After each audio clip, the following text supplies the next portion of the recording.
Welcome to the Low Tox Life podcast. I thought business is evil, even though I knew that's not true, but that was my cliche.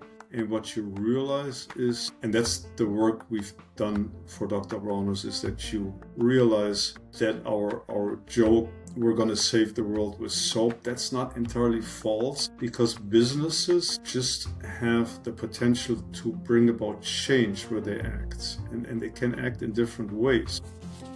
Hello, welcome. I'm Alex Stewart, your host. How does a company set up relationships in foreign countries without the colonizer come rape pillage mindset, but the partner and lift up mindset to do truly right by the local people as well as by those local environments and any animals on those lands? And Dr. Bronner is not sponsoring this show, by the way. Gero Leson, who I'm talking with today, is the Vice President of Special Operations for Dr. Bronner. He is an incredibly talented and resolute man when it comes to living the fulfillment of Dr. Bronner's mission, which is that beautiful thing that you see on a bar of soap when you open those bars, all one. How do we truly lift everything up for the better across every aspect of business? I really love Gero's honesty in this conversation. He doesn't gloss it over. He talks about some of the real challenges. I think these are the kinds of conversations that give us hope, but also are pragmatic enough to show us it's not easy and it is a labour of love and commitment. First, a little note from our wonderful partners who help me put on this independent podcast every week, and then we're going to jump in. Enjoy. If you are lucky enough to live in Sydney and surrounds, Newcastle, Central Coast, Blue Mountains and Wollongong here in New South Wales, then Zestiny Farm, a lush oasis on the New South Wales Central Coast, is a podcast partner this month. From mid-Feb to the end of March, you have 50% off any of their fruit and veg mix subscription boxes. You can try the compact size, which is the smallest one, the classic, or the bounty, which is the one my family gets every week. 50% off that first box. You are not locked into any contracts or anything. You are just free to try and jump on this subscription. They're blending Mediterranean techniques with regenerative practices and modern innovation, and they're cultivating something really special.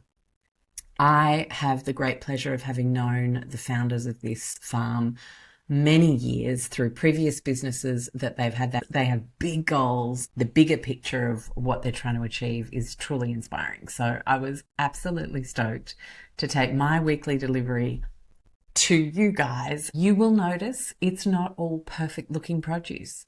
You will notice though, the flavour is big. Enjoy Zestiny Farm. I can't wait to hear what you think. Gero, thank you so much for joining us on the show again, because I was amazed that the last time I had you on the show was 9 years ago. Can you believe that? I had to look it up. It's been a very long time. It has. So this time I really want to do some unpacking of things like supply chain and what is actually happening behind the scenes.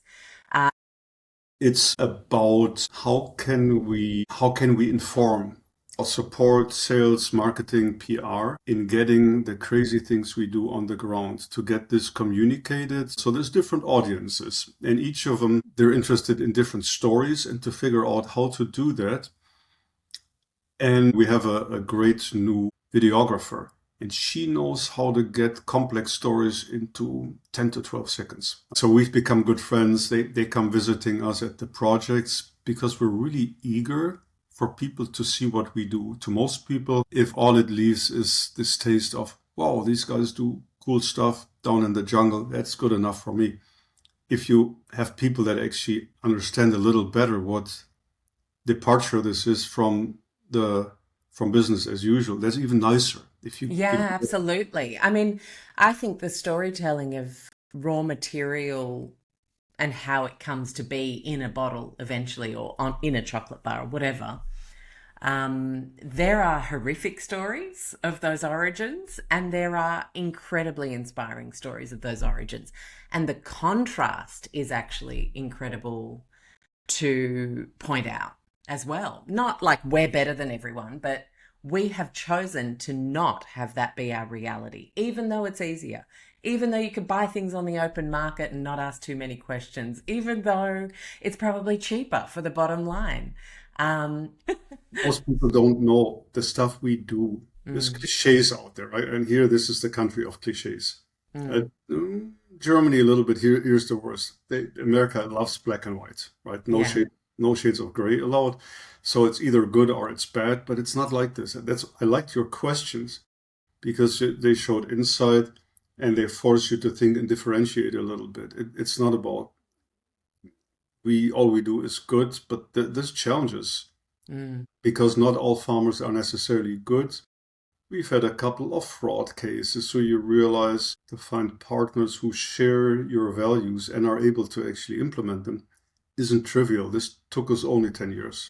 And sometimes you get lucky the first time, you find the right people, but then they may think fair trade is something else than what you think. So this is what happened in the early days, is that you just come with a batch of ideas as to what organic and fair trade should be, only to realize that that's not the way it works. And it's not very feasible and sustainable possible, because you're talking business in particular in cultures that you're not familiar with. Businesses are tricky. Yeah. And I had no experience with it, right? So that was the fun part. So it's what we do is unusual in many ways. If only it was easier to communicate. But it's fun now to work with all the different departments and figure out what stories really matter. What do people really care about? It's not cliche. What is it you're changing? And we'll be doing this for another 5 years or so. So we just started, but it's important to us. It's not so much for reputation, but I'm sometimes frustrated because our competition, many just make claims about ethically sourced material, which is not defined, right? Ethically sourced and ecological, stuff like that. Anything that's not protected, people use. Yeah, as soon as there's a labeling loophole, they slap the all natural, or we've seen it for years. And people say, all natural. And I kept myself just falling for it. I know all the tricks. And so I can understand how many consumers say, yeah, that sounds just right. If there's a good pinch of marketing salt, then people will fall for it. And it's really difficult to communicate what's different about what we do. So it's the presentation. I had this great experience just the other night. We went to a concert and I started chatting with a musician there, and we talked about art, and then she wanted to know what we do. And my truth is always to just show my cell phone. Yeah. It's really easy because if you say Dr. Bronner, oftentimes people do not know the name of the brand. Yeah, but you show the picture. Oh, yeah, I know that. They recognize the bottle. And she said, oh, you work for Dr. Bronner. And then she said, oh, I just read this article and it says how you obtain your raw materials in a cool way. And I said, wow, that's me. Hallelujah. I was really impressed that she even knew this, right? Yeah. Because many people don't. So that just gives me some energy. And we do a lot of great stuff. But for people to comprehend it's trickier. It's And really I really think this pathway and transparency to every nitty-gritty detail, where a lid is completely lifted on a company and you can see everything and everything, is going to be more and more appealing to people who buy stuff, because there is less and less that we can be sure of with the way media is working. And so when we start feeling like we can't actually grab reality, anything that offers the antidote to that and really helps you see what's real and good and true, there's something that does to, that I even just got goosebumps saying real, good and true, because it's so special and precious and rare now. It feels like we're seeing AI pets with podcasts on socials and synthetic news generated by AI to confuse us. And I think the good and real and true of that raw material story is going to become more and more important. I agree. The only sad thing is for people to be able to tell what's true and what isn't. Increasingly difficult. It And I'm is. watching myself. I'm a skeptic. I'm Mm, not entirely dumb. I know largely what happens. mm. And I find it really hard to believe that people could just straight lie. But you tend to believe to take what people say at face value. And I have done this even with scoundrels. I Um, think we've all fallen victim to that. and good marketing departments know this, and many people just want to believe that things are good. So I love looking a little bit at what other companies do. If somebody makes a pitch, you just know they just twisted the facts or the logic just to make it look good. And you don't have the time to really ask. I love engaging and asking questions, but if you do that, you just find out it's hard to sometimes to catch that. So ultimately, you need to develop trust with somebody that takes time, a little while, and then you believe. But oftentimes, you just fall for things because they sound good until you realize that the stories just don't add up. Yeah, So that's part of the experiences.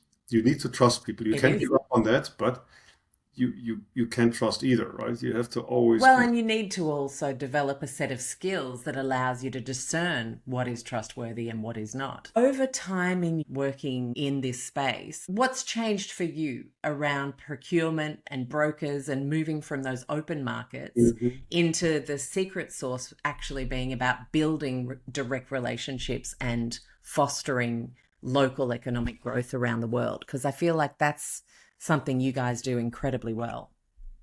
I saw this question. I'm glad you asked it because I come from, I'm a physicist and slash environmental scientist and had done 15 years of research and consulting applied, including large oil companies. This was an environmental technology. So they're Mm, doing projects, ultimately demonstrating new technologies, evaluating them.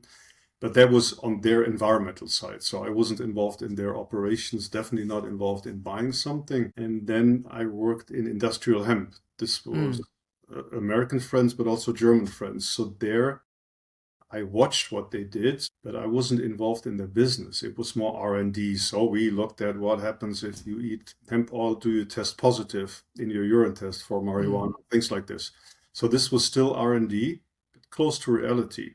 So I hadn't bought. I was not in purchasing before. So when David Bronner thought we need to go organic and fair trade, it wasn't so much about finding sources. It turns out there were none.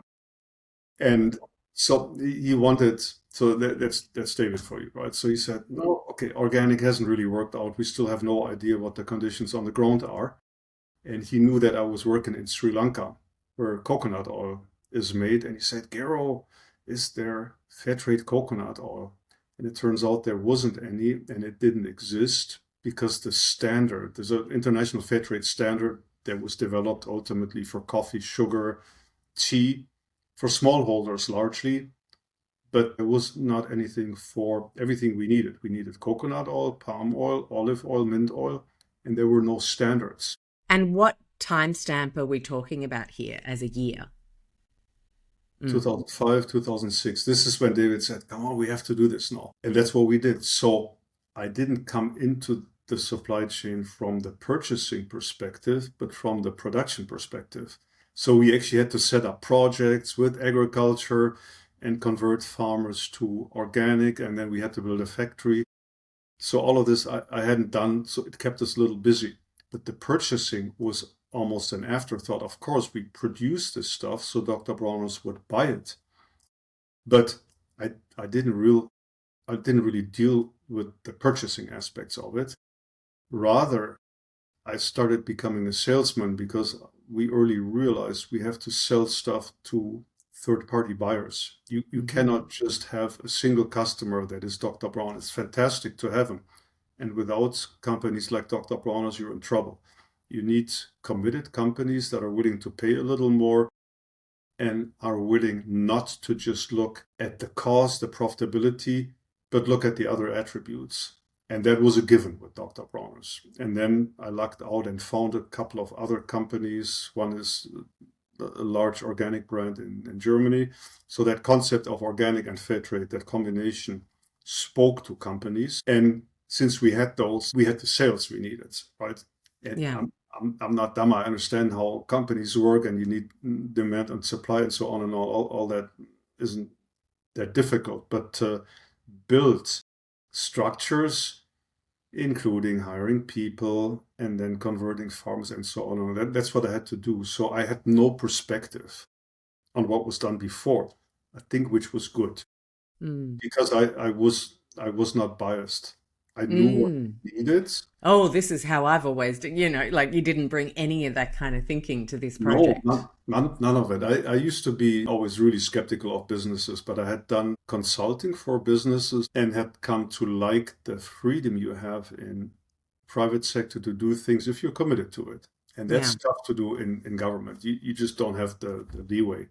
And Mm. small to mid-sized companies are best for doing it. Once the structures get too big, it's tough. So I was green. I thought, oh, it's a great opportunity to build companies, to build operating places with high aspirations. That was my mandate, and so I didn't really know how else you would do it. Except I had friends in hemp, and most hemp people had aspirations to be different, to be socially responsible, to run businesses in different ways. So I had enough exposure to people the likes of David Bronner, but not as successful. Exposure to people who want to use business to save the world. I knew they existed, but I didn't have experience, firsthand experience. So David threw me into setting up these companies, and then we had to swim. The mandate was to be fair trade, but what exactly does this mean? So I believe I made a couple of dumb suggestions to my partners in Sri Lanka, who are Sri Lankan business people, not, and they sometimes thought I had lost it when I made suggestions about Like what kind of suggestions? for instance, how to be very nice to workers who are conspiring. So what I learned in Sri Lanka is that one of my senior partner there, he told me all the stories how people trick each other in Sri Lanka. And I thought he was just paranoid. And I realized you need to bring a good dose of skepticism and not distrust, but just watch what people say and don't fall for niceties that people tell you. And that pissed Gordon and his daughter off, that I appeared to often fall for nice things I was told, and I think they were right. I learned this over time, but I haven't given up on trust. I think you want to be careful, but I can't really work with people if you constantly have to wonder whether they're going to screw you, right? So it's, to me, it was more the experience of dealing with people, with farmers. Not all farmers are automatically nice just because they're farmers. Not so many of the cliches I had, social cliches, I had to overcome. Yeah. I really think it's a good idea to be very fair to your workers and develop them. And it doesn't work with everybody.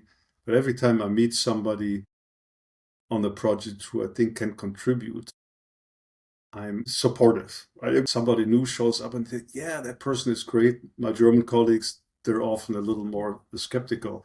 But I'm really happy if we find somebody competent, motivated, and hopefully honest, right? That trustworthy. And we just had another case. There is just fraud in there. And the guy whom we caught keeps sending mails every once in a while, just blasts his former boss. I can offer you a much better deal. Or that's what he does right now with the high tariffs on Indian goods, 50%. It's brutal. So the fact that Dr. Bronner had to deal with 50% tariffs brought all the old rascals back onto the scene. And he sends emails and says, Trying to get it cheaper and get yeah. it cheaper, get a deal, and then just a little bit of bad mouthing of our partner and so on and on. Don't you see that we're not interested? And it's really interesting that Yeah. that The kind of differences in cultural business practices around the world are a huge part of your line of work now, right, Gero? Like you do have to challenge your own assumptions of how things should be and what is right and what is considered wrong. and it's a real challenge, but I quite like it. What's fun Mm. about work is Well, you yes, it's super fun because white people will tend to just think, well, our way is right because we're the colonizers. And I think the magic is actually in recognizing there are lots of ways to do things that feel right and acceptable. And how do we then find a new kind of definition of working. Most things are universally true as long as you don't hit people over the head with a hammer all the time, or said, hey, I think this village is mine and I think I need to kill 50 of your co-villagers. So it's the real bad behavior, Mm. colonialism. I think if you go in there with decent standards, then the only other thing, and you asked about this, is you got to listen. And you have to be really open. I think, and that's what I learned, I think, over time, is that, and I can't even point to things that are just so magically different. To me, most people are pretty much the same. They like about similar jokes. Yes, they're not as direct in answering questions. Indians and Sri Lankans do that. Nodding your head, and Americans often don't know, is this yes or no, but it's neither. It just says, I acknowledge that you've said something, but I'm not going to take any position on it. That's really the answer. And that you have to just get used to it. And that's one of the major cultural differences. Yeah. Like the days you've spent in trying to figure out details of a production process where you had to ask the same question 5 times and you got different answers, and then you have to insist.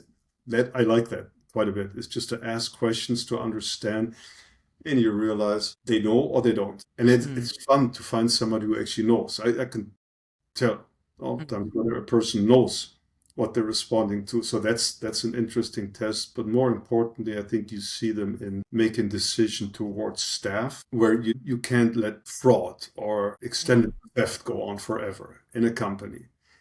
And there you tend to be soft-hearted. Oh, that poor employee. And sometimes that's good.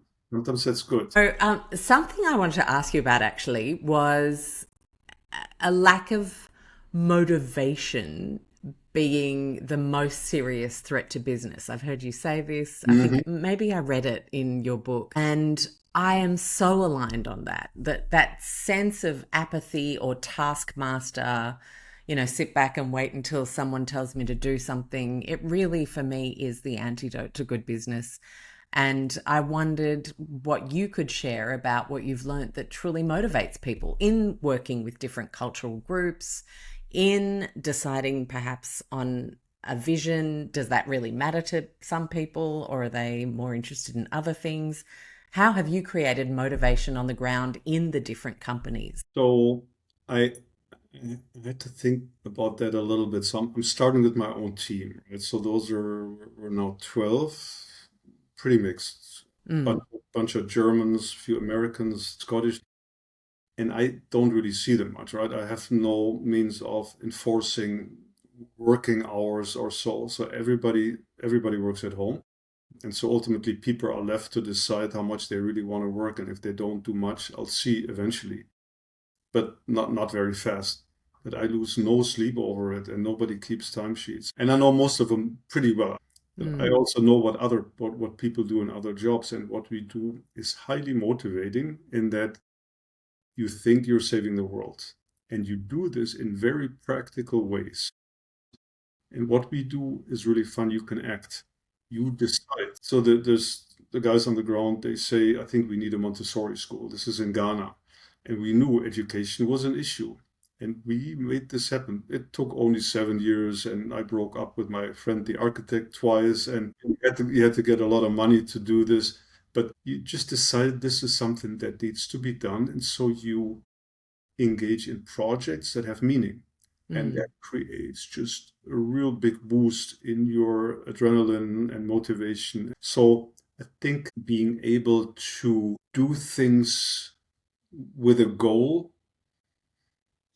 and you follow standards of decency. And I think the work we do just lends itself to that. So I know everybody on the team, and this has been without exception, are motivated, competent. And so I thought, what is it that you need to do to bring about motivation among staff? And a friend suggested it is provide dignity and agency. So she said that, and I thought, yeah, I think that hits it, right? It's two things that with competent people, not everybody's the same. My boss says there's dancers and marchers, right? I think those are the two categories. So if you're a marcher, you may like that you're being told what you do, but even then, if you have a feeling you can act, you can make some decisions. Some people are overwhelmed if it gets too much on decision making, but I like that. I'm really driven. I'm 70 and I don't think I'm gonna retire before I die. So for me to retire, my wife is an artist and she doesn't have that problem. She knows what she wants to do and is driven herself. I'm lazy. So I really enjoy being part of a group that has a goal and they're all younger. My team. I like being driven and challenged, and I hope it's gonna be like this forever. That because Nice. it's the motivation. I do need something to do, and what I do here is highly motivating because Mm. I think it's one way of not fixing the planet. I'm not naive, but I know this by itself is it's going in the right direction and it's fun. A big driver is the interaction with people. It's not so much just planting 2,000 acres of mixed agroforestry. It's conspiring with people to get things done and figure out how to do that, laugh about funny things that happen, problems jointly. It's just regular interaction with other people, whether they're Africans or Germans or what. It doesn't really matter, honestly. Mm. That I've lost the sensitivity for skin color. Now, that's something that many people will say, but I'm watching myself. How is it? Oftentimes you sit alone with just black people in Ghana, but somehow it doesn't strike you Mm.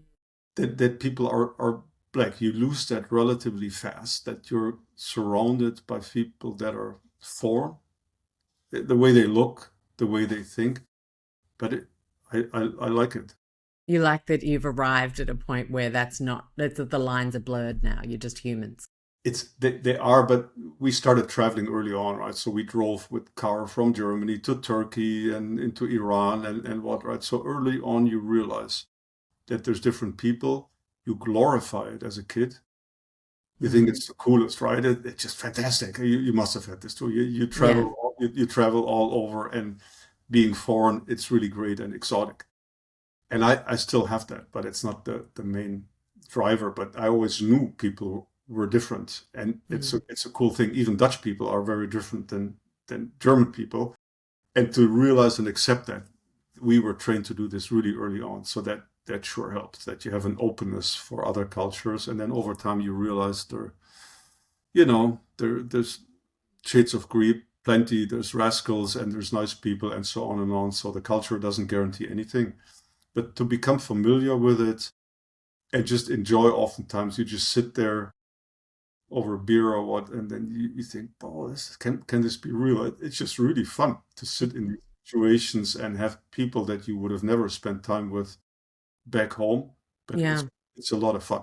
I really enjoy the diversity of it. And when you've started to prospect and think this is the kind of area that something like this would work, this Mhm. particular crop, how do you then embed or find alignment, motivation, respect, cultivate it on the ground in the different companies? Because I'd imagine some people might still have colonization trauma. Is this Mhm. white guy coming to try and take everything over?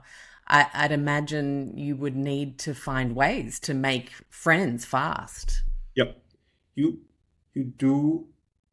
Um, so what were pretty nice.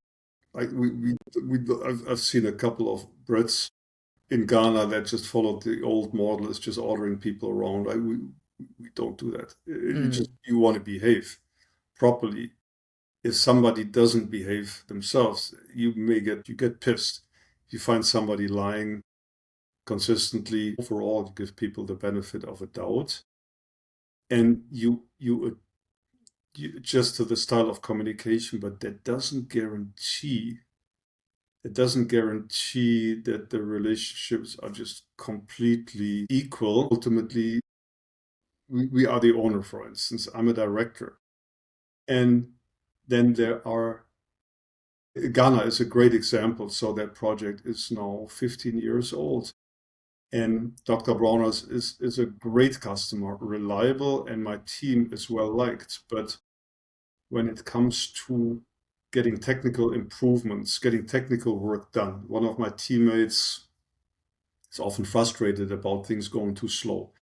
And over the years, there was the habit developed of us not really trusting and constantly double checking on whether work was done or not. And last year, this was a year ago, they ambushed us in Ghana, just the entire executive team there, and they wanted to express some frustration with our style of communication. They know we're nice guys overall. We don't lie, we don't yell around, but they said there's a little lack of trust in how you behave towards us, and your communication of constantly checking on whether things are done is really annoying. And they have a chief, Safiano is a fantastic manager. And he said, this is really insulting, the way you deal with us. And Philip on my team, he's a technical guy, and he had to fight really hard to get stuff done because people are sloppy and things weren't done on time. And for us then to realize where they came from and accept that our behavior had to change. It was a shock for poor Philip. They really took him down, and I couldn't fully support him. I also had to make sure that the Ghanaians knew that I saw their issues, and that has just had a huge impact on the quality of communication. Point being, this took us a long time to get there. So we had years of really good collaboration overall and agreement on the vision overall. But then in detail, you can make mistakes in communication that hurt or insult people. And so the learning is never over. Constantly you realize there's some room for improvement here, or within the teams. Oftentimes you need the right people in teams as well. And our joke in India is now with Nihal, the local guy, super intelligent, entrepreneurial, but he brought his friends in, male friends. And recently we realized that hiring competent, motivated women is the way to go. It's so we just not joke about it. Nihal, just hire more women. And he's done this. And that has had a huge impact. As long as you make sure that women are often too respectful of hierarchies. That's I think in Japan, not my stereotype. That's where I notice, and it's the same in India. Is so to get the ladies to make decisions without necessarily asking or waiting for approval from their boss. So that's the front that we're just working on. Is just to make sure that they become a little bolder. So some of these things just take forever to learn and then implement, but that's not just on us. It's either side. So you can tell, I really enjoy the collaboration. It's our job is ultimately to make coconut oil and palm oil and plant land and mixed agroforestry. There's just new stuff coming up all the time. But to me, it's the only way to do that is to be in line with local teams. If you're not, you don't get anything done. You just Well, no, and you just end up with constant uh, people issues, just so I think it's really amazing to hear you talk about that because it's demonstrating a value of health way beyond the bottle that we'll pick up at our health food store or the pharmacy. But there is health being considered as a metric, health of business, health of teams, health of raw materials. There's so many layers. And I think that's what adds to what we were talking about right at the start, which is people craving a sense of deeply good and true beyond a label that can often exist as a bit of a loophole where it's not so great if you did lift the lid. it's that, and it's really hard to differentiate for the consumer or even for us. That I think that the one big difference is that we have operational responsibility in several projects, and that's where you realize where the trouble is. Even from an organic and fair trade project, if you just buy, that doesn't tell you too much, to be honest. It's really these meetings, sometimes painful meetings to deal with trouble you have. Oh, and we have to raise prices, or we don't have enough, or we have too much. Basic stuff, the quality, there's a problem here. And unless you go through that, you may be lacking just appreciation of Yeah. what goes on. And this is really, I believe, what makes us a little different. This is, you run several companies with a high level of responsibility. If they fail, we lose a supplier and we lose the investment we've made. So Mm. there's just constant, there's trouble all the time. Financial, technical, there's management issues, people leave, and it doesn't bother me much anymore. It's just part of life, Mm. and you just focus on those things that work, and then you move forward somewhat. It's really come to realize that without good people, nothing will happen. You need a solid management, even leadership. You asked about leadership. I believe in leadership now. As a German, you grew up, and that we used to have a leader in the 1930s, and that's was his title, right? Führer. And after the war, that word did not exist. You didn't talk about leadership or Führer. And then you come to the United States, and everybody wants leaders. And I was super skeptical, and only through the work in tropical countries, I realized how damn important it is. So to find good leaders has become one of our key challenges in all projects. And it's best if it's not a single leader, but a leadership team. And that's what we did in Ghana, with a very strong leader who realized that it's not about him. He needs to have the other guys come up, mixed, men and women alike. And that's a fantastic leadership team. So you just watch how they develop. And it's best if they do this themselves, and you don't have to bring in too many trainers, leadership trainers.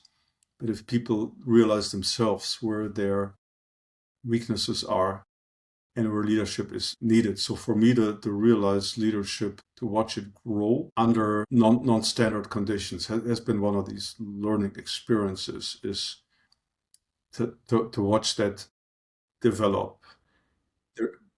We had some great help from an organization called WISE, and I think it's volunteers or professional coaches. And so we sent several of our leaders there, and two of them, no, four, came back quite changed.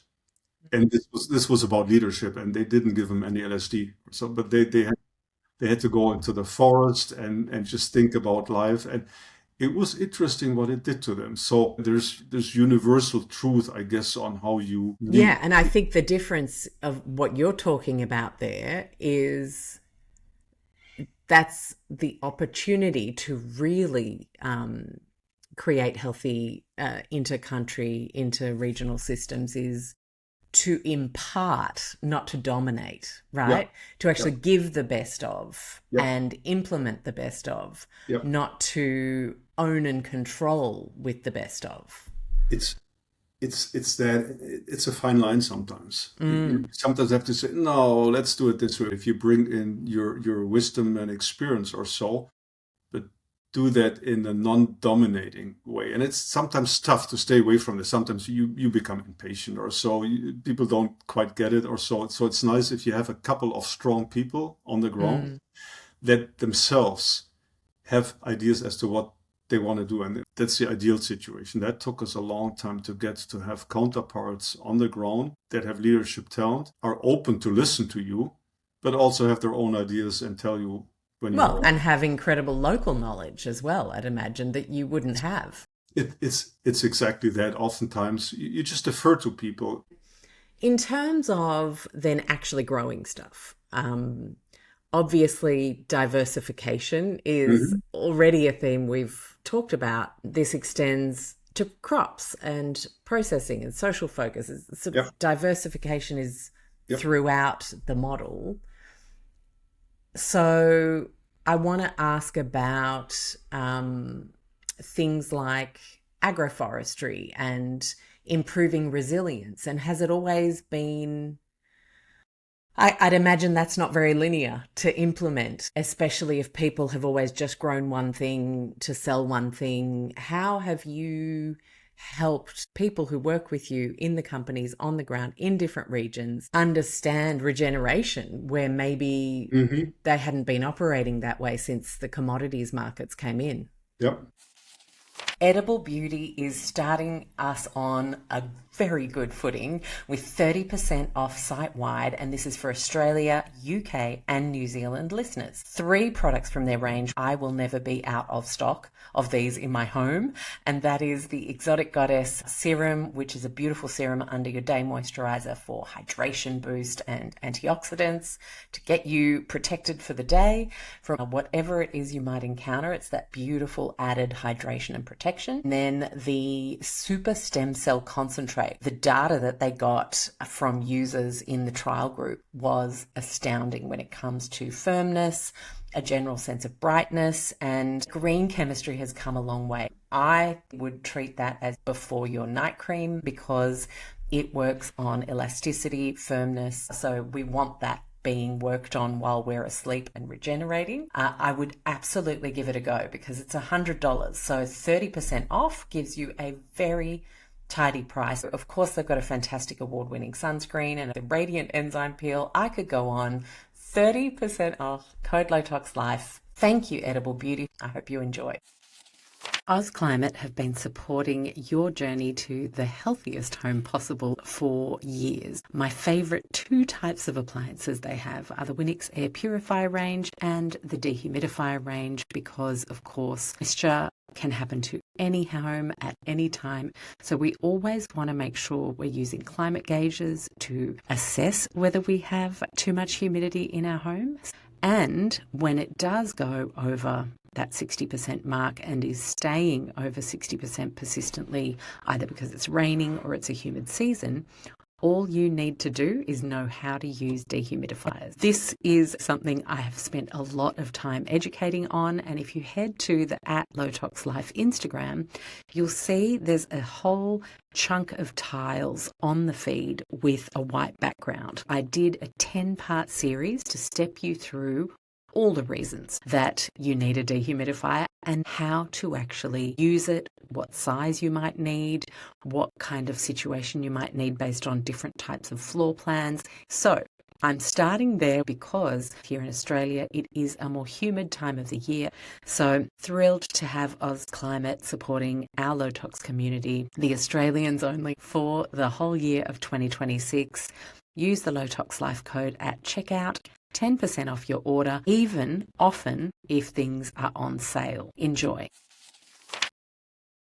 You made me think about diversity and what's so interesting, but it's many different things. I think we use one term and then most people say nowadays diversity is a great thing. It gets very high marks, but it's many different things. So as far as people goes, I had to think about this today. Like some people say, you know what, if you want groups that are highly effective, sometimes it's actually much better to have groups that are almost identical. So you just have white Catholic boys and they can get shit done because you don't need to argue over the fundamentals. So I'm just saying there are situations where having a homogeneous group may actually be beneficial. But it's also a little boring. So I'm driven more by aesthetics or also just the diversity of opinions. I like the concept. Crops are different, and there's several aspects. Number one, the plus is in general, if you don't have monocrops, you tend to be a little less sensitive to massive attacks by pests, for instance, right? That's one. But the downside, the farmer. To date, we mostly buy from smallholders, and we're just now getting into farming ourselves. We just leased the first 2,000 acres for mixed agroforestry because we want to have more control over what we do. And you can do that if you own the land, because smallholders just creating almost for landscaping your own farm with 2,000 and then you decide on what you want to grow is a lot of fun and it looks pretty cool. And we think it's profitable because you do have diversity, and mixed agroforestry in theory is supposed to have a higher overall yield per acre. And whether that is because the trees get along with each other so nicely, right? There's some mythology about that. which I subscribe to. It's all fun. Trees talk to each other, and there's just really interesting concepts about the communication of plants. Is that going to increase their yield? Hard to tell. You still have to make sure they get enough light, and so on. So that's diversity may have benefits to plant communities if they're properly designed, right? You need to have the neighboring. Yeah. Needs to be monitored. If you put enemies next to each other, an enemy could be a shade causing a producing plant next to a plant that needs a lot of light. We've made this mistake. You're in trouble. No diversification will solve that. The farmers, they have mixed feelings about this. There's a reason farmers grow monocrops, because you just have to sell a single crop. And when we started helping farmers plant mixed agroforestry, they said, yeah, that's all nice, but how do we sell the cassava that you want us to grow, or the other crops? So we had to, in Ghana, set up marketing support for farmers who were not used to doing more than one crop. There's a reason they're highly specialized oftentimes. It's because then you get economies of scale and you're really good at it. So it's not like what we do as high tech or developed economies is always done. Focusing on individual products, for instance, it's economies of scale. That ignores many other aspects that are important in the process of. Efficiency and profit aren't the only two metrics for success. No, efficiency super important, and we need to make a profit. We're a company. Right? Yeah, they're important, of course, but they're not the only ones. They're not the only ones at all. So it's the balance and efficiencies. I've learned this, right? So it's the struggle in Ghana is there is a lot of manual labor, right? We employ, let's say, 150 local women, and they do work. They clean the big palm bunches and take out the fruits by hand. Now you could just replace all of them with a machine. You can do that, but that would mess up the atmosphere in the operation. Quality is tricky. So to accommodate manual labor is not trivial. You need to think how you do this without losing so much efficiency that your price becomes completely unacceptable, even to committed customers like Dr. Bronner's. So that's been an ongoing challenge in Ghana. And everybody has agreed what we do there is that to have one process step manual is critical to the function of the whole company. And you look at the cost and you realize it's not that expensive. You can actually do that. But you still need to make sure that there's efficiency there. The problem is with palm fruits, if they sit around for too long, the oil gets bad. You have rancid, high free fatty acids, which you lose in refining, and that makes the oil even more expensive. So you have to, in particular, if there's manual labor, you have to look at efficiencies. So the balance between maximizing manual labor while not giving up on efficiency and quality. Both. You need to have both. So that's been a challenge in almost all of our processes, but to different degrees. It's just to balance people and efficiency and economics. Because without economics, we sell to Dr. Bronner's, all right, but even they are not going to pay 5 times the price. And if you sell to third parties, you have competition. So you can afford a premium of 20-30%, and that's it. So you still need to be efficient. I don't mind that, though, because the focus on efficiency in a somewhat simpler process is not so bad. You set yourself goals, and it's nice to motivate people to improve. It creates an aspirational arc to what would otherwise be same shit, different day. It's that. So that's what I watch. So there are places in Ghana next door. They're really simple. The women are just sitting there and do the same stuff all the time, and there's nothing really motivating. Whereas we have projects all the time, and they're also social. There's fair trade projects, for instance, that we engage in, and you have a more inspired team overall. I think diversity in the type of functions that people have isn't bad. It does cause trouble, though. If you have a lot of different departments, you need to manage them. You need to have people that are motivated and you can trust. And among workers, you may just fail. Oftentimes, I just have people that are not so motivated. But that trick with given responsibility works amazingly well. Mm. We just had a case, two supervisors left, and we thought they were okay. Well, it turns out not so much, because the guys under them all of a sudden turned into fantastically organized managers. So if you have the wrong boss above somebody, and you constantly, and their boss is not the most competent, people underneath, they get frustrated if Yeah. their boss Oh, well, makes that happens in every company. happens all Yeah. over. So if you have a Mm. boss that makes stupid decisions, you just wait for retirement. Mm. And so it's kind of interesting to just have people remove themselves, and then you realize, whoa, the guys underneath, they actually had management skills in them we didn't even expect, because there's more Mm. responsibility you give them. So, Mm. anyways, that's not so much about diversity. That's again back to motivation. The diversity, though, I think is good for people too. It's hard to decide where, right? It's become a battle cry here in the US, and so it's diversity. Well, I think nature teaches us that there's an incredible power in diversity to prevent extremes, Mhm. or the harm of extreme effects of weather, for example. You Yeah. know, a beautifully diverse system tends to be less beholden to the worst effects of flooding, fires. You know, really good water systems tend to, you know, I've talked to some incredible water systems designers over the years. Zach Weiss comes to mind, actually, and he talked about some of the projects that they did in California, and you would see this property that was protected from the wildfires, but there were wildfires all around Mhm. because they built really fantastic, diverse plant and water systems operating together, that become more Yeah. robust, They right? they are, I would say, not automatically always.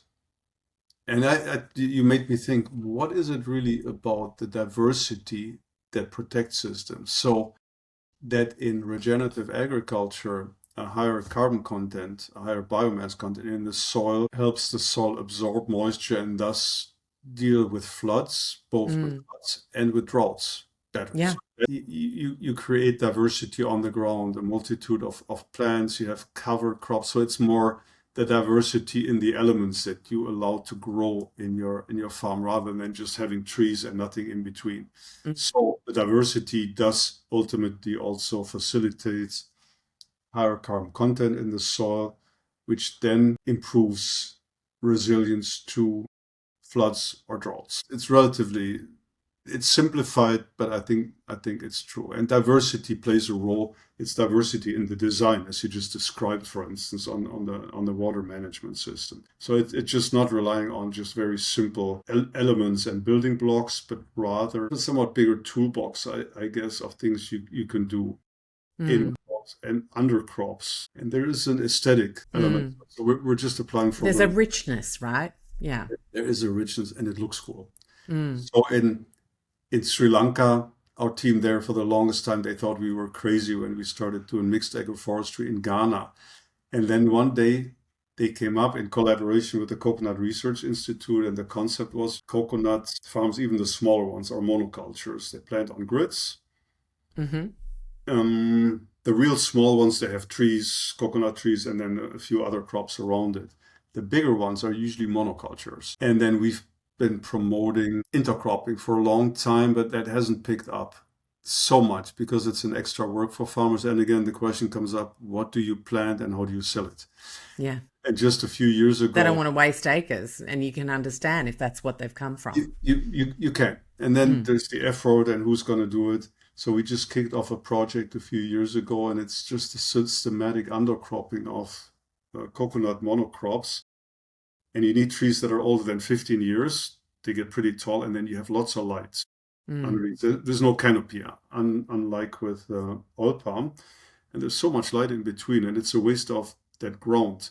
So we systematically started looking at intercrop schemes that are planted between the coconuts, and have done the first 10 and are just applying for grants now to broaden that, and there the focus is more food security. It's increased income for farmers. The farmers, we just spoke with them, right? So there's a few highly motivated, and they just say, yeah, I think our revenues go up by 50% or so because you have cashews in between, and then you have crops that improve the soil properties, and you can grow black pepper on these Gliricidias, which is a leguminous tree, but you just coppice it, and so on and on. So it's planting that, and it just looks, the drone photos of those mixes, they look fantastic on the ground and high up, and you just all of a sudden you have these pretty boring monocultures. They have all these islands in between that grow other products, and we are pushing this hard with the farmers, but ultimately it's the economics that drive it. The ones that are really convinced, they like the diversity aspect of it. I spoke with a few farmers, they just say, oh, this is really great. There are people that are innovative and they just think it's cool.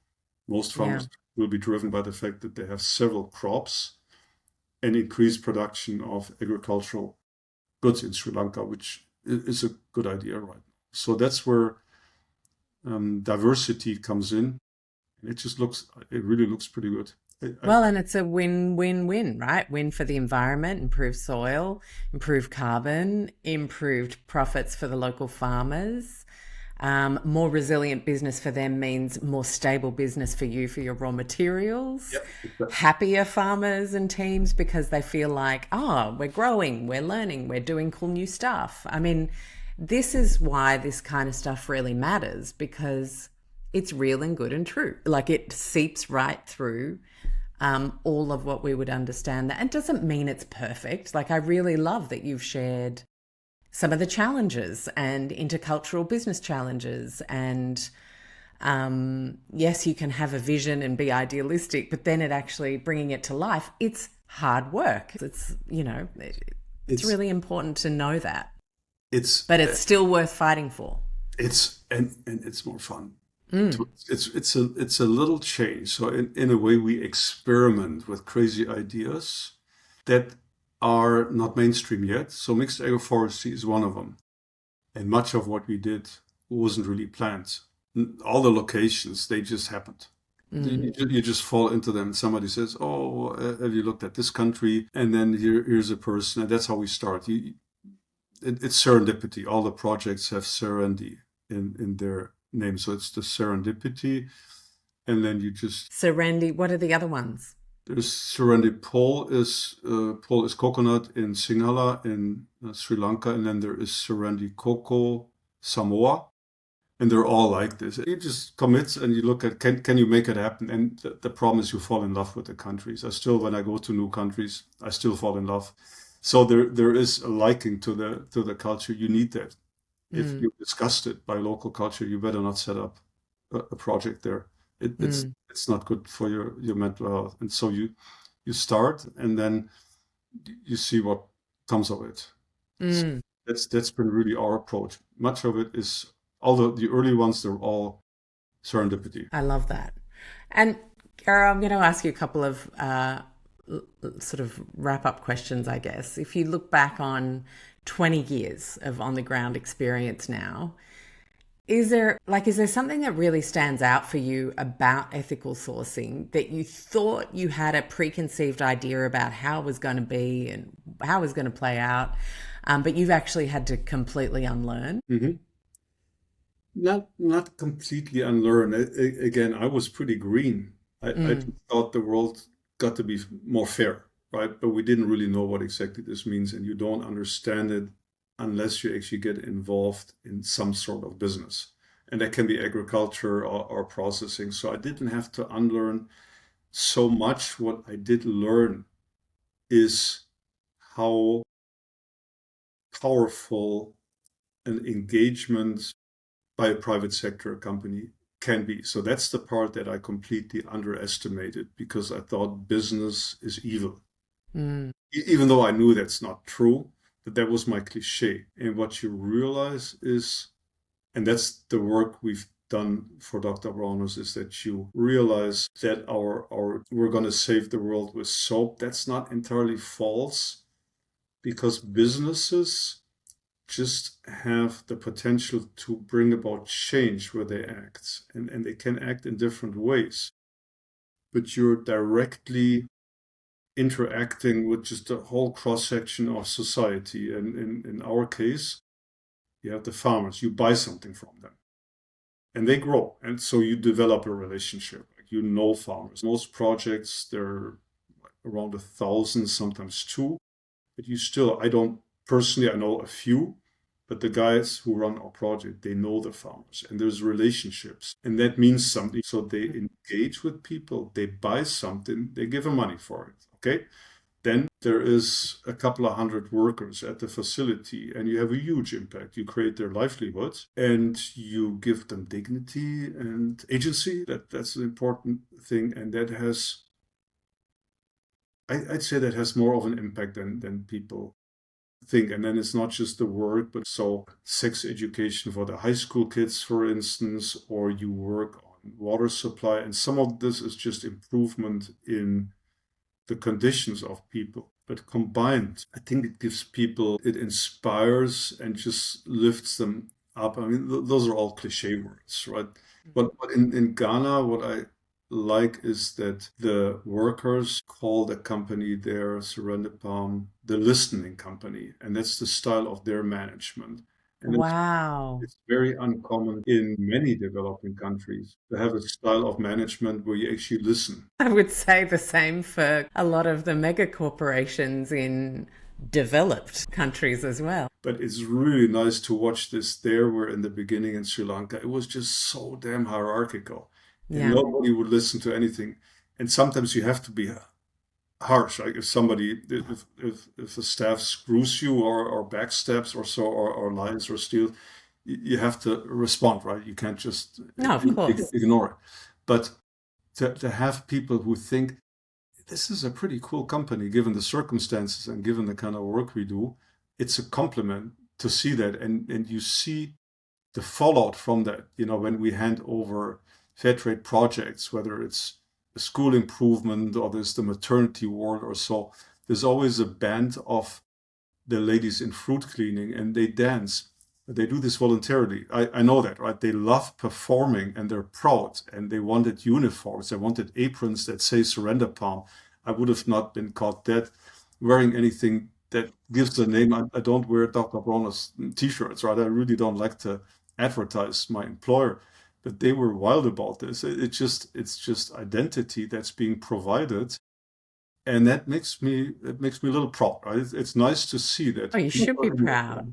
It's really nice to see that they respect the way they're being treated, or just watching the managing director, Safiano, who just has way too much to do, but just the respectful way he deals with workers at the bottom of the ladder at Surrender Palm.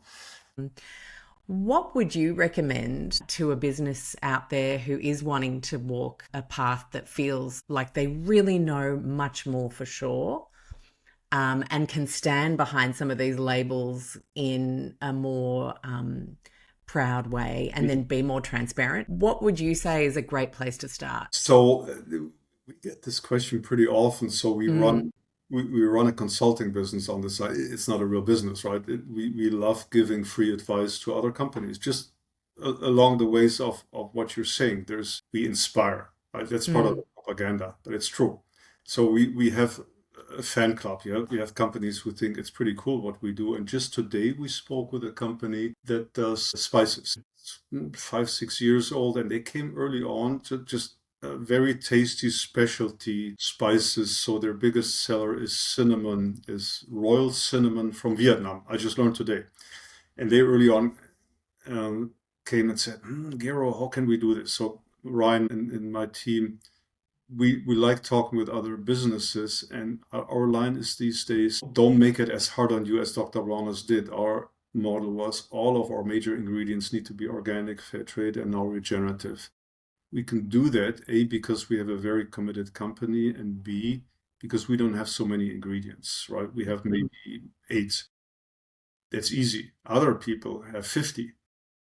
To get all of them sourced transparently and then certified is more than most companies can handle. So the advice we now give is just look at your supply chain. How well do you know them? Do you have a major ingredient where you already have insight into what's done, and develop a stronger relationship with that? You can't do this with all ingredients, but rather focuses on those. So focused on the ingredients that you want to offer, and don't burden yourself too early with the need to be 100% certified, for instance. Certification is brutal, and it doesn't have to be all organic. David Bronner is ruthless, and he made us do that, and I'm really thankful. I'm glad I no longer deal with certification. It's tough for small companies, young, to do that, but to just establish relationships. And we just had the last 2 weeks, there were 3 companies. One is a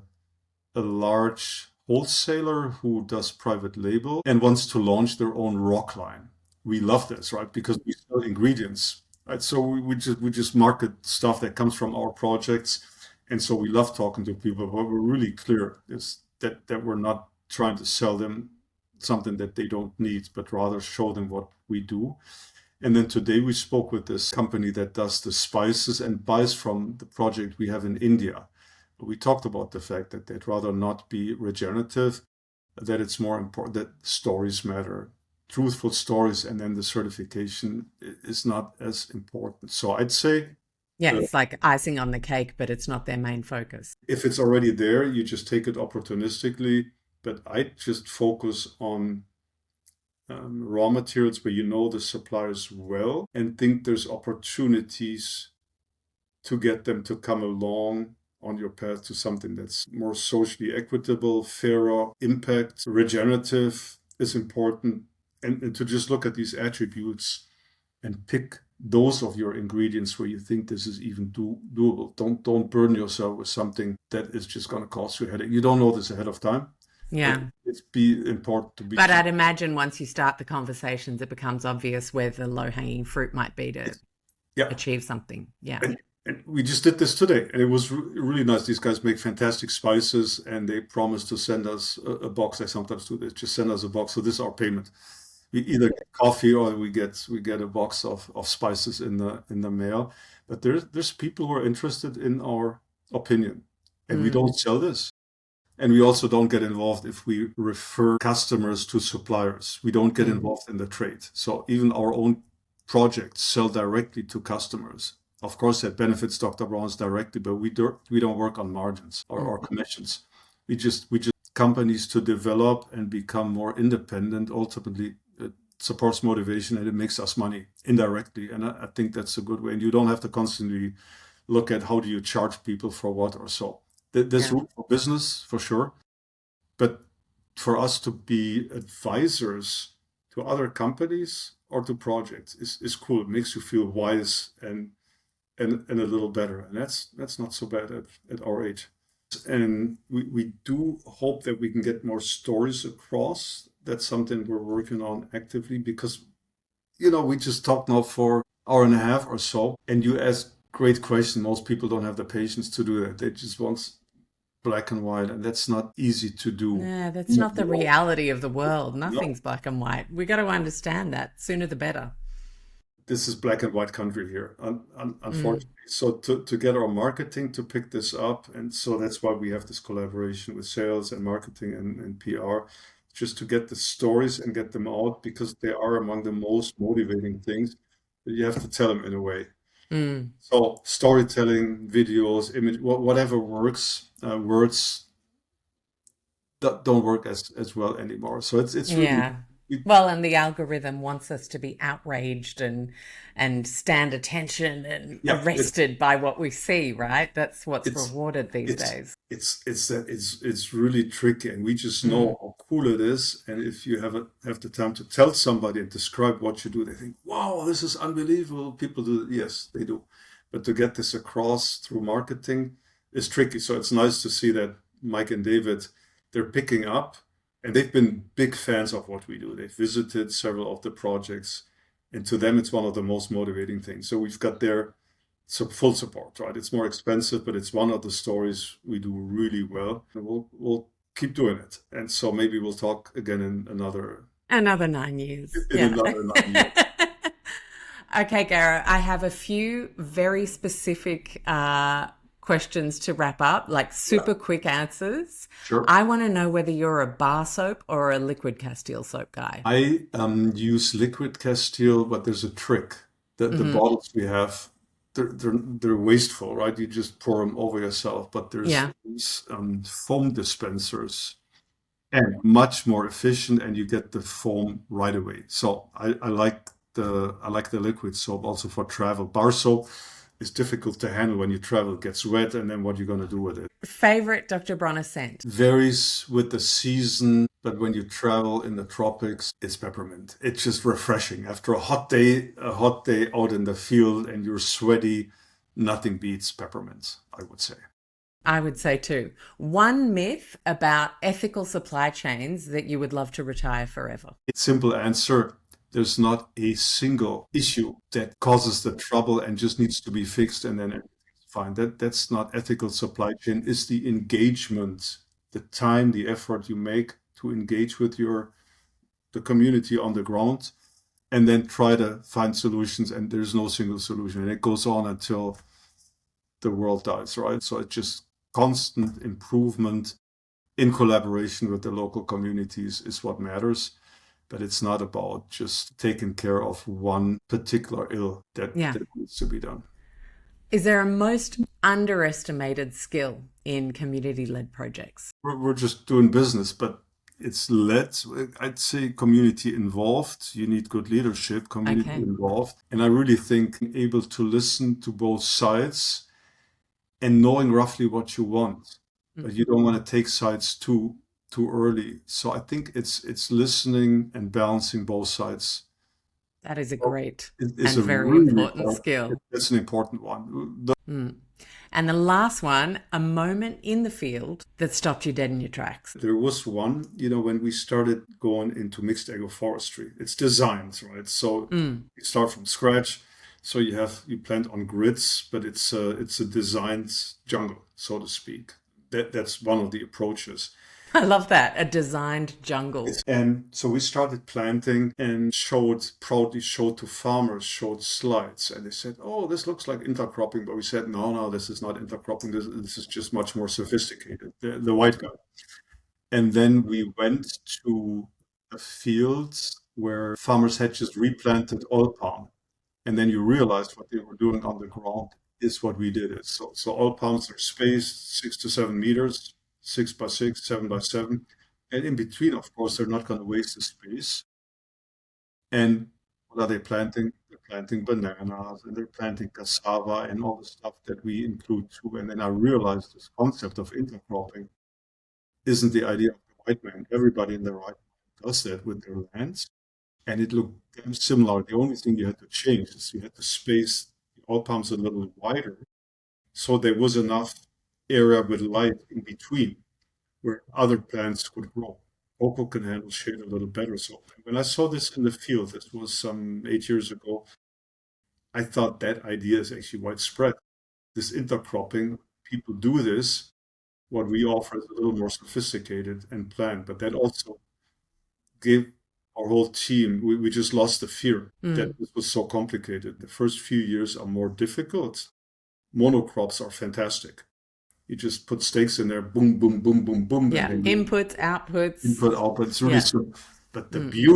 the beauty and the diversity, but that takes a while for farmers to benefit from through Mm. increased sales or so. But to see this on the ground is that farmers were actually doing what we thought, oh, we just got this from this cool German doctor who has developed this in Bolivia. Fantastic. But the locals do this, but they had a few shortcomings in their design, and we're just improving on that. So Yeah. that was a shocker in the field.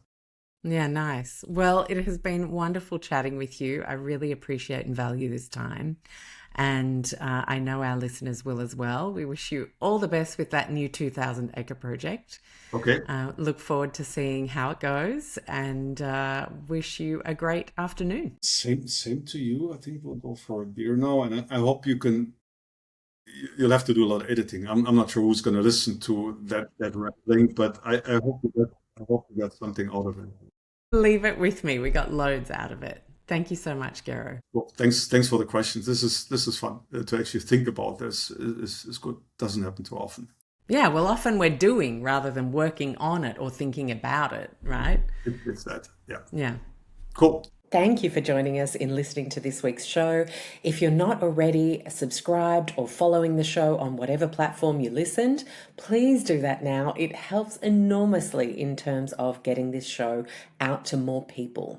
Another way you can connect and support the work we do so that we can support you in your low tox life is join us in the Low Tox Club.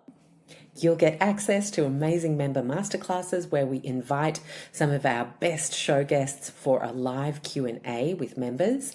You also have great shopping discounts from low tox businesses and honestly, the nicest low tox community Facebook group that exists on the internet. I do hope you join us there. It costs just the price of a coffee a month on average.